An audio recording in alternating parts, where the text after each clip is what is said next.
우리는 오늘 이웃초청 예배로 예배합니다. 오늘 초대되어 오신 여러분들을 환영합니다. 30여 분 여기 계신 여러분이 저에게는 큰 감사이고 기쁨입니다. 하나님이 우리에게 먼저 들려주셨던 이야기를 여러분들과 함께 들을 수 있는 기회가 주어진 것이 얼마나 감사하고 좋은지 모릅니다. 오늘 그 이야기를 여러분과 제가 같이 나눠보았으면 좋겠습니다. 오늘은 그냥 제가 이런저런 이야기해 보려고 그래요. 그래서 오늘 말씀도 당신을 향한 복음 이야기입니다. 우선 제 이야기 먼저 시작해 볼까요? 저도 어린 시절을 이야기 속에서 자랐습니다. 제가 아는 제 할머니는 진짜 이야기꾼이었습니다. 너무 말씀을 잘 하셨어요. 할머니의 이야기를 듣는 것이 제 어린 시절에 아주 좋은 재미 중에 하나였습니다. 옛날 이야기도 하시고 그리고 세상 이야기도 하셨는데 그분이 하시면 그렇게 다 재미가 있었습니다. 그런데 그 이야기의 특징이 무엇이었냐면요, 할머니가 특별히 제게 이야기를 많이 해주셨는데 해주시는 이야기는 신기하게도 모두 듣는 아이인 저를 중심으로 각색이 되어져 있다는 걸 제가 나중에 알았습니다. 그리고 듣는 아이인 나의 마음이 어떤가에 따라서, 컨디션이 어떤가에 따라서 이야기가 바뀌기도 한다는 것을 나중에 또 알게 됐습니다. 할머니께서 들려주시던 아주 어린 시절의 저는요, 초저녁잠이 굉장히 많은 아이였습니다. 초저녁잠이요. 여러분, 초저녁마다 저는 잠을 이기지 못해서 막 꾸벅꾸벅 졸았다 그래요. 지금은 어떨 것 같아요, 여러분? 제가 초저녁 안 자요? 예, 초저녁에 안 자죠. 여기 있는 누구도 안 주무시지 않아요. 네. 근데 저는 요즘도 일찍 잡니다. 아주 새벽에 일찍 늦은 밤까지 깨어 있다가 이른 아침에 잠이 드는 일들이 굉장히 많습니다. 근데 어린 시절에는 초저녁에 아주 일찍, 정말 특별히 제가 저녁 밥상 앞에서 늘 꾸벅꾸벅 졸기 일쑤였다는 거예요. 생각이 나요. 저도 제가 그때 졸던 거를. 저녁 밥상을 가져오면 좁니다. 여러분, 옛날에 우리 시골에서는 저녁 식사가 좀 일렀던 거 아시나요? 예, 보통 이제 5시에서 6시 사이면 저녁을 다 일찍들 드셨습니다. 왜냐하면 밖에서 일하고 들어오면 배가 고프기 때문에, 그래서 밥상을 그래서 빨리 차리는 거예요. 시골 밥상이 빠른 이유는 그래서예요. 근데 그때부터 졸기 시작했다는 거 아니에요. 제가 밥상 앞에서 꾸벅꾸벅. 그게 여러분 얼마나 귀여웠는지 상상이 되십니까? 안 되시는 것 같죠? 네.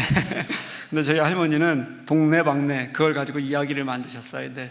우리 아이가 얼마나 귀여운지, 조는 게 얼마나 사랑스러운지. 네, 이해는 잘 안 되죠? 네. 하루는 어린 저를 데리고 밭에 나가셨습니다. 근데 밭에 나갔는데 너무 조용하더라는 거예요.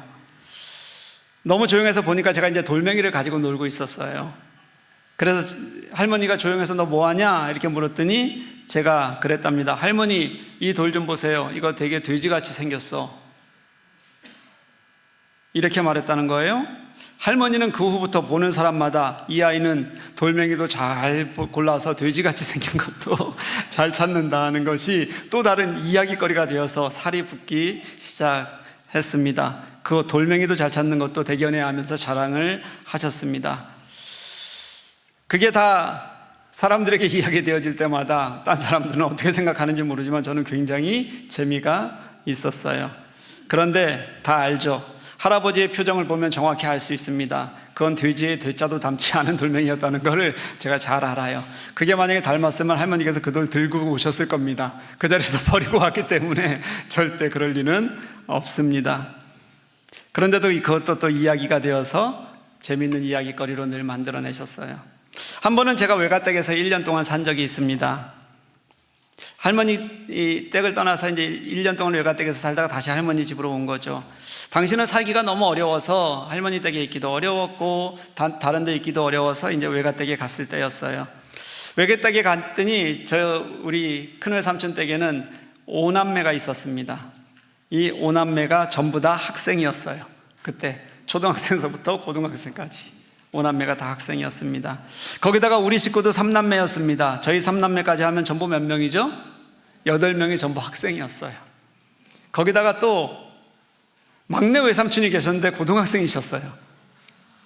그럼 학생이 몇 명이에요? 9명. 그 중에서 초등학교 저학년 아이들은 도시락을 안 싸요. 그 아이들 빼면 도시락을 싸고 학교를 다니는 사람이 6명이었어요. 큰호의 숙모께서는 아침마다 매일 아침 6개의 도시락을 싸는 대식구의 삶이 얼마나 고생이 많으셨겠습니까? 그 생활을 1년을 하셨어요. 그래도 그러시다가 너무 힘이 드셔서 저희 3남매를 이제 다시 할머니 댁으로 이렇게 데려다 주신 거였습니다. 그렇지만 저는 그 시간이 너무 힘들거나 지치거나 하지 않았어요. 저는 그 시간도 굉장히 재미있고 즐겼습니다. 왜냐하면 그 중에 하나는 제가 아주 사랑하고 좋아하는 선생님 한 분이 계셨기 때문이에요. 교회 학교 선생님입니다. 근데 그 선생님이 또 학교의 선생님, 담임 선생님이기도 했어요. 그럼 저는 그분을 일주일에 몇 번 만나요? 그때는 7번 만나는 겁니다. 학교를 월요일부터 토요일까지 다녔거든요. 월요일부터 토요일까지는 학교에서 선생님을 만나는 기쁨이 있고, 또 주일날 교회 가면 그곳에서 선생님을 만나는 기쁨이 있는 거예요. 이렇게 1년을 너무 재미있게 보냈어요. 그리고 나서 이제 다시 이제 할머니께로 돌아왔잖아요. 그때도 또 잘 적응했는데 학교에서 이제 재미있는 아이들과 들었던 것들 중에서 재미있는 이야기가 있어서 그 재미있는 수수께끼 가지고 집으로 돌아왔어요.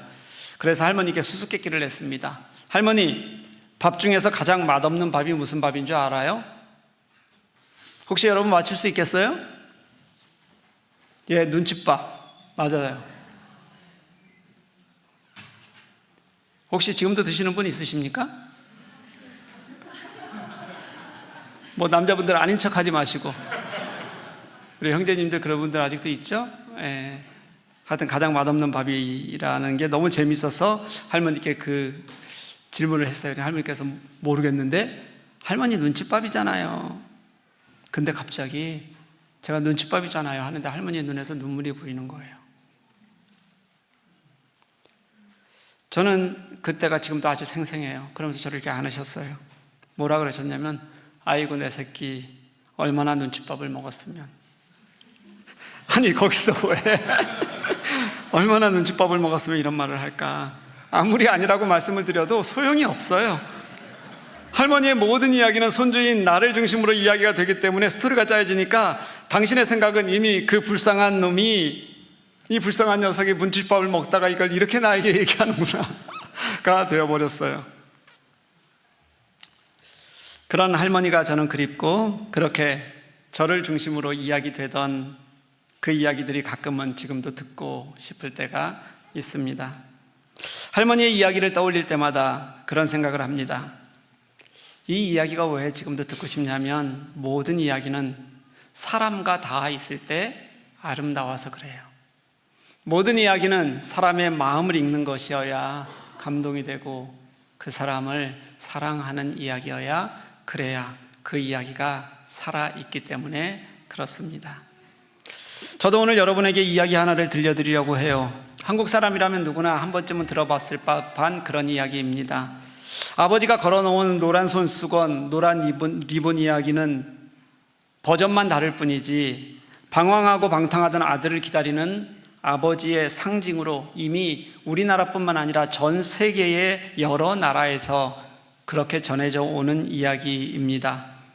지금도 오랫동안 집을 떠나 생사를 알지 못하거나 어려운 상황에 있는 가족들이 돌아오기를 기다리는 의미로 노란 손수건을 또는 리본을 다는 것은 하나의 상징이 되기도 했었고, 그들의 마음을 읽고 그들의 마음을 같이 이해하겠다고 누군가가 함께 동참하는 그런 상징이 되어 있기도 합니다.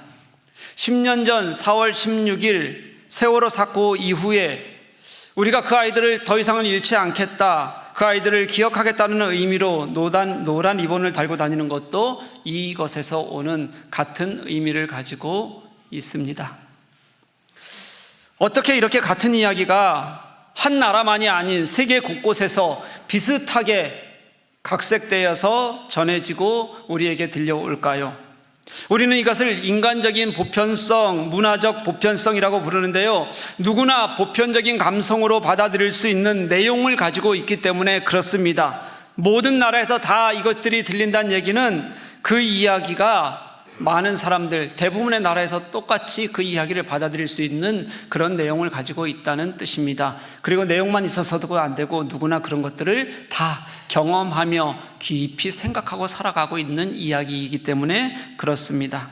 그리고 이 이야기의 원조는 누가 만든 것이 아니라 성경, 오늘 우리가 읽은 본문에 사실은 그 원조가 있습니다. 처음 이야기인 우리 성경의 이야기에는 한 아들이 아니라 두 아들이 나옵니다. 방황하며 욕심 때문에 집을 나갔던 아들 외에 또 하나의 아들인 아버지 옆에서 성실하게 일하고 성실하게 자신의 삶을 살아갔던 또 한 명의 아들이 나오는 것이 세계에서 돌고 있는 이야기와는 조금 다릅니다. 오늘은 두 아들 이야기를 다 한번 짧지만 들어보셨으면 좋겠습니다. 먼저 집을 나간 아들을 보셨으면 좋겠어요. 그는 작은 아들이었습니다. 이 아들이 아버지의 유산을 먼저 받아서 집을 나갔어요. 당시에는 아버지가 죽기 전에 유산을 받아서 나간다는 것은 거의 불가능한 일이었습니다. 폐류나 같은 일이었다고 생각하면 됩니다. 얼마나 망나니 같은 아들이었으면 그것을 받아 나갔겠습니까? 아마도 아버지는 그것을 아들에게 내어줄 때 그 아들을 위해서 할 수 있는 것을 다 해봤을 거예요. 고쳐보려고 애썼을 거예요. 되지 않자 그 아들을 위한 마지막 생각으로, 그래 이거라도 줘서 보내야 네가 살겠지라는 마음으로 주어서 보냈을 겁니다. 그런데 이 아들이 그 돈을 가지고 나가서 흥청망청 써버렸어요. 유흥과 쾌락으로 다 탕진해버렸습니다. 아버지의 유산을 미리 받아고 나왔던 돈은 얼마 못 가서 자신의 수중에서 하나도 남지 않고 사라져버렸습니다. 돈이 있을 때는 그의 옆에 있던 사람들이, 그렇게 옆에서 죽지 못해 함께 같이 살자고 하는 사람들이 돈이 떨어지자 신기하게도 사람들도 돈과 함께 그의 곁에서 모두 다 사라져 버렸습니다. 원인은 자기 자신에게 있는 것이 분명하지만, 그래도 내가 자기들을 위해서 돈을 쓸 때는, 내가 자기들을 위해서 무엇인가 베풀어 줄 때는 자신의 옆에 있었던 사람들이 하나도 남지 않고 다 사라진 것을 보면서 사회도 비정하고 사람들이 비도덕적인 것은 나하고 뭐가 다른가 라고 생각했을지도 모릅니다. 집에 남아있는 아들이 있습니다. 이 아들은 큰 아들이었습니다. 그래서인지 든든하게 아버지 옆을 지켰습니다. 성실하게 일했고 바르게 자랐습니다. 누가 봐도 지금 우리가 생각하기에는 엄친아였을 겁니다. 하지만 그 아들은 아버지를 이해하지 못했어요. 바르게 자란 것 같지만 가족을 사랑하지도 않았고 동생을 불쌍히 여기지도 않았습니다. 동생이 집을 나간 순간부터 없는 동생 취급했고 죽은 동생 취급하는 것이 너무 당연했습니다. 아버지의 인정을 받아서 모든 재산을 이제 자기가 받기만 하면 될 것이라는 마음을 가지고 살았을 겁니다. 그러니 그냥 성실한 척, 자기가 할 수 있는 일에 최선을 다하는 것이 그냥 좋았을 뿐입니다. 그런 상황에서 저런 인간 같지 않은 동생이 다시 돌아오자 화가 치밀어 올랐어요. 게다가 아버지를 보니까 아버지는 동생을 꾸짖지도 않고 저리도 기뻐 맞이하는 모습을, 아버지의 마음을 이해할 수가 없었습니다. 내가 왜 저런 방탕한 동생을 이해하고 받아줘야 되는가? 큰아들의 마음도, 아버지를 보는 마음도 상했고 아팠고 그 마음도 그리 틀리지는 않아 보입니다. 작은 아들이나 큰 아들 둘 다 아픔이 있습니다. 둘 다 이해할 만한 구석이 있어 보이기도 합니다. 자신의 태도와는 관계없이 둘 다 이 땅을 살아가면서 상처를 만들고 상처를 받고 살아가고 있는 것처럼 보입니다. 분명히 둘 다 문제가 있는데 어찌 보면 둘 다 다른 쪽에서 보면 피해자처럼 보이기도 한 것도 사실입니다. 그리고 이런 생각을 하게 됩니다. 우리가 살아가는 과정 속에서 우리도 때로는 둘째 아들이 되기도 하고 때로는 첫째 아들이 되기도 하면서도, 그러면서도 우리도 여전히 늘 관계 속에서 또 사회 속에서 피해를 받아 상처 입고 살아가는 모습을 가지고 있지 않은가라는 생각을 해보게 됩니다. 이 가족의 이야기의 어느 한 부분은 분명히 우리의 인생을 닮아 있다는 생각이 드는 겁니다. 사랑하는 여러분, 만약 여러분이 이 이야기의 주인공으로 어딘가 들어가신다면 여러분들은 어느 배역과 닮아 있겠습니까? 똑같지도 않아도 어느 곳에 여러분들의 배역이 있을 것 같습니까? 오늘 말씀은 여러 가지 갈등 요소를 가지고 있고 그 갈등들이 말씀 속에서도 여기저기서 튀어나옵니다. 그리고 이제 클라이맥스로 치닫는 작은 아들이 돌아오는 장면에서부터, 우리가 여기서부터 읽었는데요, 이때부터 이 이야기의 모든 갈등을 풀어낼 만한 단 한 분으로 아버지가 등장하는 겁니다. 처음부터 마지막까지 등장을 아버지는 사실은 하시는 분이에요. 하지만 아버지가 주체로 등장하지 않아요. 그저 이야기 속에서 그렇게 등장을 하게 되는 겁니다. 아버지에게는 처음에는 자기의 의견이 없는 것 같아요. 그냥 지켜보는 것 같습니다. 그냥 아파하는 것 같습니다. 그러나 아버지가 갈등 속으로 성큼 들어와서는 두 아들 모두를 감싸 안아줍니다. 둘을 모두 안아줄 수 있는 유일한 분이 아버지밖에는 없다는 것을 말씀 속에서 우리는 손쉽게 알아차릴 수 있습니다. 작은 아들에게는 아무것도 묻지 않습니다. 꾸짖지도 않습니다. 그저 지난 시간에 대해서 아무것도 묻지 않고 그저 얘야 잘 돌아왔다. 그래 정말 잘 돌아왔다. 우리 잔치를 벌이자. 하인들을 일러서 소를 잡고 잔치를 준비하고 아들에게는 좋은 옷을 입히고 그리고 신발을 신기고 손에 가락지를 끼워서 그 잔치에 사람들을 불러 모으고 그 아들이 살아 돌아온 그 기쁨을 함께 나눕니다. 큰아들은 그 소리를 듣자 속이 상했어요. 지금까지 한 번도 반항한 적이 없었던 큰아들이 대놓고 아버지에게 반항을 합니다. 그런 아들에게 아버지는 이렇게 얘기해요. 얘야, 너는 지금까지 나와 함께 있었잖니? 내가 가지고 있는 것이 다 네 것이잖니? 네 동생은 죽었다가 살아왔는데 우리가 같이 기뻐해주면 안 되겠니? 다음 이야기는 성경에 나와 있지 않지만 아마도 아버지는 그렇게 말하고 그 아들을 꼭 품에 안아주었을 겁니다. 작은 아들이 돌아왔을 때 마을 어귀까지 나가서 멀리 뛰어가 아들을 안았던 것처럼 큰아들도 꾸짖지 않고 얘야 너는 내 옆에 있었다니 그게 가장 좋은 거 아니니? 그렇게 그 아들을 안아주었을 겁니다. 이 아버지가 하나님입니다. 이것이 하나님의 사랑입니다. 두 아들 모두에게서 하나님의 사랑이 필요했습니다. 사람은 살아가는 동안 다 자기중심적으로 살아갑니다. 자기가 만든 세상에 갇혀서 지내게 됩니다. 그러면서 상처받고 실패하고 때로는 넘어집니다. 상처가 만약에 여러분 마음에 남는 것이 아니라 몸에 남는 것이었다면 누구라도 온몸의 상처를 가지고 보기 흉한 모습으로 살아가게 될 겁니다. 누구도 그런 상처가 없이 살아가는 사람은 없습니다. 그 상처가 깊어질수록 내 주위에 또 다른 누군가를 나는 그 상처를 가지고 다른 사람을 상처내기도 하고 어떤 사람은 어딘가 자신만의 동굴로 숨어들기도 하는 사람도 있을 겁니다. 어떤 사람은 자기 자만에 빠져서 다른 이들을 내가 어떻게 힘들게 하는지조차 알지 못한 채 그렇게 살아가는 사람들도 분명히 있을 겁니다.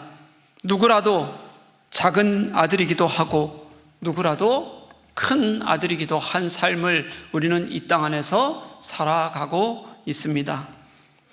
그런 모든 사람에게 하나님은 아버지입니다. 그 못된 작은 아들을 기다리기 위해 그저 매일 먼 길이 보이는 마을 어귀까지 나가서 저 멀리서 작은 움직임이라도 있으면 혹시 내 아이일까 그렇게 기다렸습니다.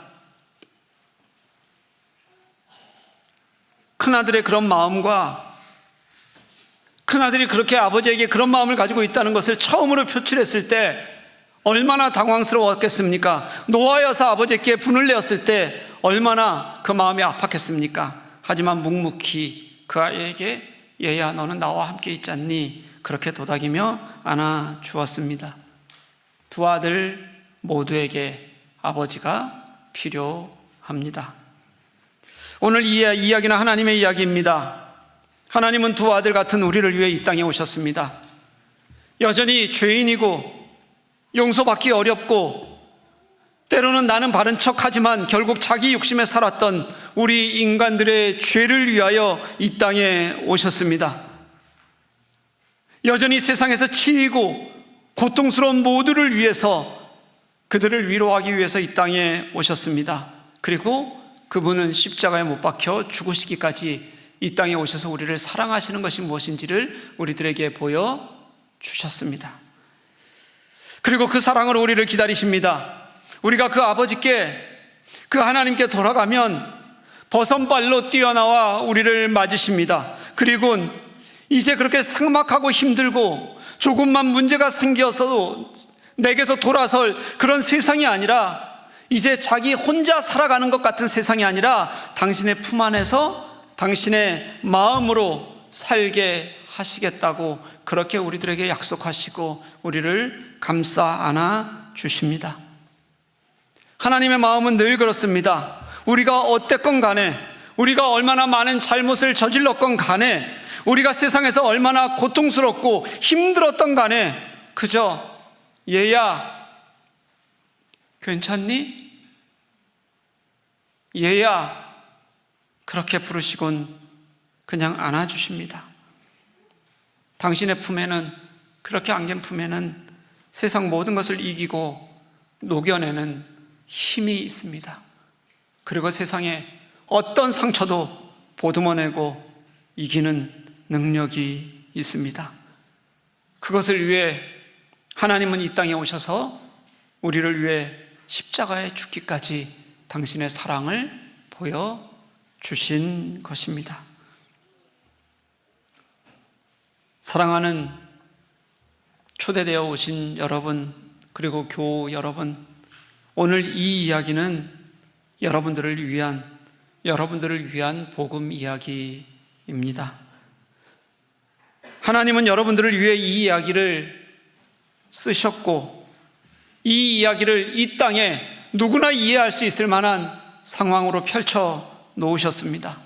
그리고 당신이 그 이야기의 스스로 주인공이 되셨고, 그저 말로만이 아니라 우리를 위해 죽기까지 당신의 사랑을 보여주셨습니다. 그리고 당신이 직접 그 넓은 품으로 우리를 기다리고 계십니다.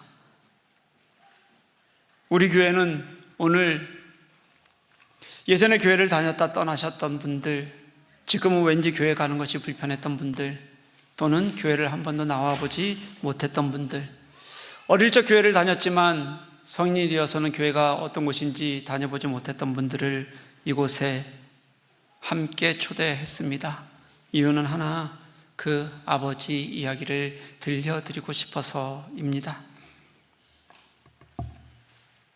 얘야 괜찮아, 이제 이곳에서 함께 잔치를 누리자. 얘야 내 것이 다 내 것이지 않니? 너는 나와 함께 있지 않니? 품에 꼭 안고 도닥여 주시는 그 아버지의 음성을 우리가 함께 들을 수 있었으면 좋겠습니다. 그 품의 따뜻함을, 치유를, 은혜를 누릴 수 있었으면 좋겠습니다. 우리가 아는 하나님, 그 하나님을 오늘 초대되어 오신 여러분들과 함께 알 수 있기를 간절히 원합니다. 여러분 잘 오셨습니다. 우리 아버지의 마음으로 여러분들을 환영합니다. 우리가 그 아버지의 마음을 다 알지는 못하지만 그 아버지의 마음으로 여러분들을 축복합니다. 우리 함께 오늘 이 시간을 예배하고 같이 또 누리고 가시는 여러분들 될 수 있기를 주님의 이름으로 간절히 소망합니다.